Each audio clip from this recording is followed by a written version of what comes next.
Alice's Adventures in Wonderland.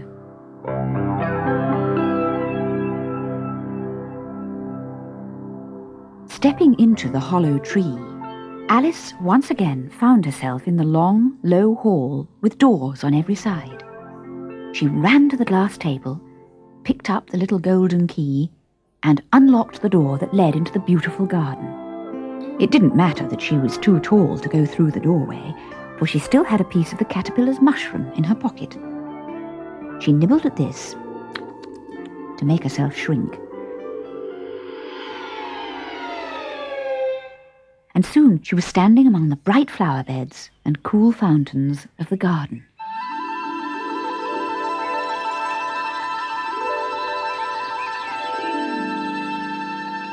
Nearby there was a large rose tree. The roses growing on it were white, but 3 gardeners were busily painting them red. "Look out now, 5," said one of them. "Don't go splashing paint over me like that." "I couldn't help it, 2," said 5 sulkily. "7 jogged my elbow." Before 7 could reply, Alice stepped forward and said, rather timidly, "Would you tell me, please, why you are painting those roses?" "Well, the fact is, miss," said 2, "this here ought to have been a red rose tree, and we put a white one in by mistake. If the Queen was to find out, we should all have our heads cut off, you know. So you see, miss, we are doing our best before she comes to—" At this moment, 5, who had been anxiously looking across the garden, called out, "The Queen! The Queen!" The 3 gardeners threw themselves flat upon their faces, and Alice turned round to see 10 soldiers carrying clubs. They were all shaped like the 3 gardeners, oblong and flat, with their hands and feet at the corners. Behind them were courtiers, ornamented all over with diamonds, and then the 10 royal children, all ornamented with hearts. Next came the guests. They were mostly kings and queens, but among them was the White Rabbit. Then the Knave of Hearts followed, carrying the king's crown on a crimson velvet cushion. And last of all came the King and Queen of Hearts. When the grand procession arrived opposite Alice, they all stopped and looked at her. "Who is this?" said the Queen severely. "What's your name, child?" "My name is Alice, so please, your Majesty," said Alice. She said this very politely, but at the same time she thought, "Why, they're only a pack of cards after all. I needn't be afraid of them." "And who are these?" said the Queen, pointing to the 3 gardeners. They immediately jumped up and began bowing to the King, Queen, and everybody else. "Leave off that!" screamed the Queen. "You make me giddy! What have you been doing to the rose tree?" Please, your Majesty," said 2, very humbly. We were trying—" "Off with their heads!" shouted the Queen. "Don't worry," whispered Alice to the gardeners. "You shan't be beheaded." As the procession moved off, Alice hid the gardeners in a large flower pot.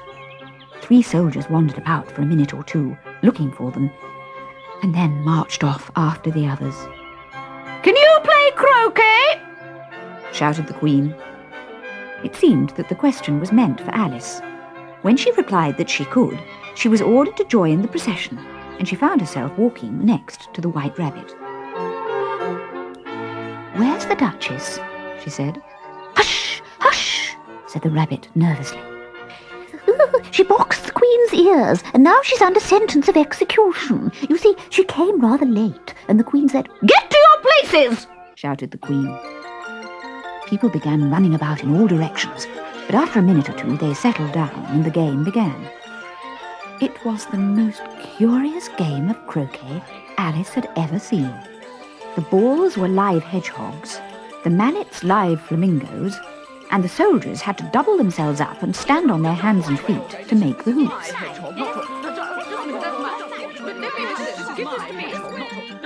Everyone played at once, quarrelling all the while and fighting for the hedgehogs, who frequently unrolled themselves and walked away. In a very short time, the Queen got into a terrible rage and went about shouting, "Off with his head!" or "Off with her head!" Alice was beginning to wonder how she might get away without being seen when she noticed something rather curious in the air. After watching it for a minute or two, she realised that it was the grin of the Cheshire Cat. "How are you getting on?" she asked. Alice waited until his whole head appeared, and then began to tell him about the croquet game. "Who are you talking to?" said the King as he came up to Alice. "It's a friend of mine, a Cheshire Cat," said Alice. "I don't like the look of him at all," said the King. He looked round for the Queen and called, "My dear, I wish you would have this cat removed." "Off with his head," said the Queen. The King hurried off and returned with the executioner. But instead of an execution, there was a very loud argument. The executioner said he could not cut off a head unless there was a body to cut it off from. "Don't talk such nonsense," shouted the King. "It's obvious that anything that has a head can be beheaded." "If something is not done soon," screeched the Queen, "I'll have everybody executed." They all turned to Alice and asked her what she thought. "The cat belongs to the Duchess," she said. "You better ask her about it." The Queen ordered the executioner to fetch the Duchess from prison. But by the time she arrived, the cat's head had completely disappeared. "You can't think how glad I am to see you again," said the Duchess, tucking her arm into Alice's. Then she squeezed up close and rested her chin on Alice's shoulder. It was very sharp. Alice wanted to ask her if it was only the pepper that had made her so savage when they had met in the kitchen. But before she could do so, the Queen stood, frowning, in front of them. "Either you or your head must come off," she shouted. The Duchess was gone in an instant, and the Queen returned to her game of croquet. However, she never stopped quarrelling with the other players and shouting, "Off with their heads!" After an hour, they had all been arrested. With the game at an end, she turned to Alice and asked if she had met the Mock Turtle. "No," said Alice. "I don't even know what a Mock Turtle is." "It's the thing Mock Turtle soup is made of," said the Queen. "Come on, and he shall tell you his history."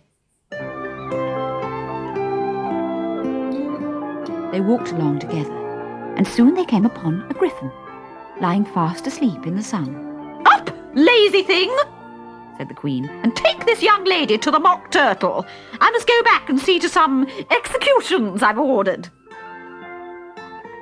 The griffin sat up and watched as the Queen walked out of sight. "What fun," he said, and chuckled. "It's all her fancy, that. They never execute anybody, you know. Come on." Alice thought that she had never been so ordered about in all her life. But she followed him along the beach, and presently they saw in the distance the Mock Turtle, sitting alone on a rock.